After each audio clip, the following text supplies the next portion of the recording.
ពេលខ្លះមនុស្សម្នាក់ចំណាយពេលជាមួយយើងមិនប្រកាសតែគេមានចិត្តលើយើងទេគឺដោយសារតែគេចង់មានមនុស្សម្នាក់ដែលកំដរគេពេលតែគេអបសូរប៉ុន្តែវាតែធ្វើឲ្យខ្ញុំយកច្រឡំថាខ្ញុំជាមនុស្សកាន់ចិត្តគេតាមការពិតខ្ញុំមានឈ្មោះជាយន្តទី3តែប៉ុណ្ណោះអ្វីដែលសំខាន់វាធ្វើឲ្យខ្ញុំឈឺប៉ុន្តែខ្ញុំមិនចេះរៀនសោះ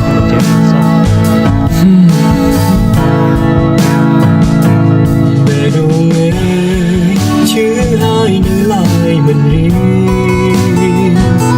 ព្រោះចិត្តនេះទុកយើងត្រឹមមនុស្សកំដរពីមគ្រប់មាត់ចេញពីមាត់ស្រីថ្លៃថាគេគឺជាមនុស្សល្អគេមានចិត្តស្មោះសរមានអ្នកជំនុំបានតែភ្នែកមិនដេញឡើយស្រស់មិនដឹងខ្លួនជឿទួន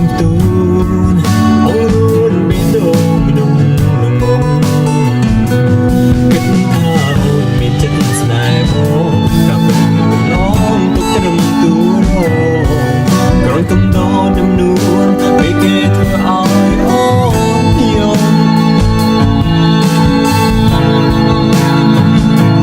សុំបានទេសុំចិត្តនួនឡងគុំនឹកឃើញបងត្រឹមពេលអបសុខ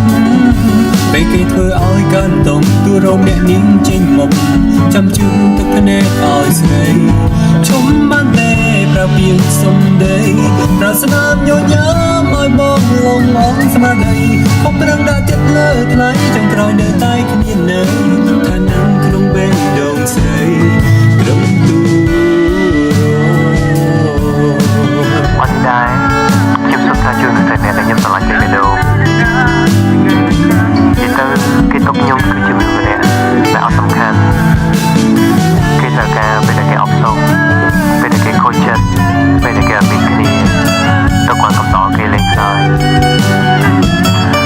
ប៉ុន្តែពេលដែលសំខាន់គេជួបក្នុងជីវិតគេវិញខ្ញុំខ្វះជាចំណែកលើតែគេថាទូរងបន្តមកគេក៏ដកចោលដូចស្បៃចឹងអារម្មណ៍ឈឺប្រឹងអួតនឹងភាពឈឺចាប់ឈឺស្ទើរស្លាប់តែប្រាប់គេថាមិនអ្វីពួកប្រឹងសើក៏មិនសមទូរងបានត្រឹមស្រមៃ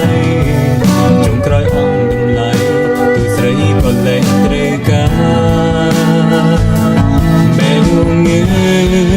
ឈឺហើយនៅទ្រាំធ្វើអ្វីបើពិសេសគ្មានថ្ងៃភ្លេចគេបាននោះគិតមិនយល់ពីខ្លួនឯងរកហែងប្រឹងធ្វើមនុស្សស្មុំតែចុងក្រោយបងអងមានឈ្មោះត្រឹមចំណែកលើ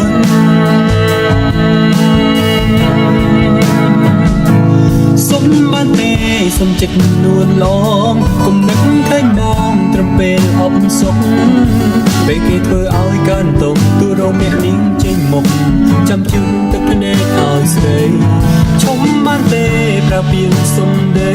ប្រស្នាមញញើមឲ្យបងលងអងស្មារតីខំប្រឹងដាក់ចិត្តលើថ្លៃចុងក្រោយនៅតែគ្មានន័យថានឹងក្នុងបេះដូងស្រី